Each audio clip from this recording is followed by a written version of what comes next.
پاک سرزمین پر بڑھتا فساد نہایت افسوسناک بھی ہے اور المناک بھی۔ یقیناً فسادیوں سے اس دھرتی کو پاک کرنے کے لیے قانون کی مکمل بالادستی قائم کرنا ناگزیر ہو چکا ہے، اور وہ دہشت گرد جو امریکہ، بھارت، ایران اور کابل کے ایما پر بے گناہ پاکستانیوں کے خون سے اس دھرتی کو رنگین کر رہے ہیں، ایسے ناپاک عناصر سے ارض پاک کو صاف کرنا اولین فرض بن چکا ہے۔ پس ایسا بے رحمانہ آپریشن وقت کی اہم ترین ضرورت بن چکا ہے جس کے ذریعے اس پاک وطن میں امن و امان قائم ہو سکے اور اس کے باسی چین و عافیت سے زندگی بسر کر سکیں، کیونکہ حالات یہ ہیں کہ سیاسی اشرافیہ کئی خانوں میں تقسیم در تقسیم کے عمل سے گزر رہی ہے اور اہل سیاست اپنی سیاسی لڑائیاں لڑنے میں مصروف ہیں، تو ان حالات میں دہشت گرد عناصر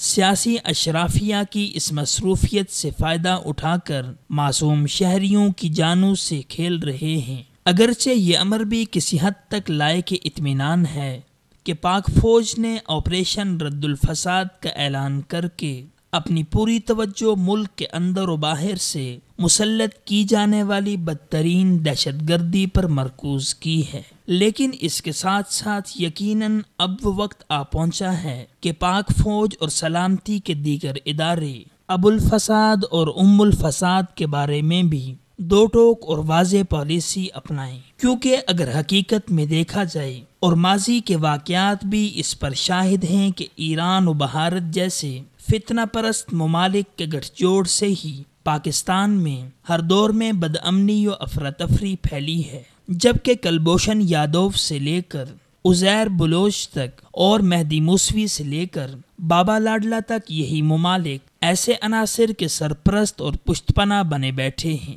پس حالات کا تقاضا ہے کہ ملک کی بقا و سلامتی کی خاطر اندرونی دشمنوں کے ساتھ ساتھ ایسے خارجی دشمن عناصر کے خلاف بھی سخت پالیسی اپنائی جائے جو پڑوس میں بیٹھ کر ہر وقت اپنے ہرکاروں کے ذریعے اس دھرتی کے امن و سکون کو تباہ و برباد کرنے کی سازشوں میں مصروف عمل رہتے ہیں۔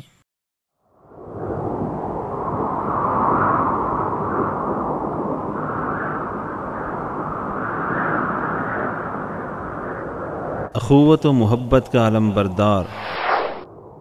وصال اردو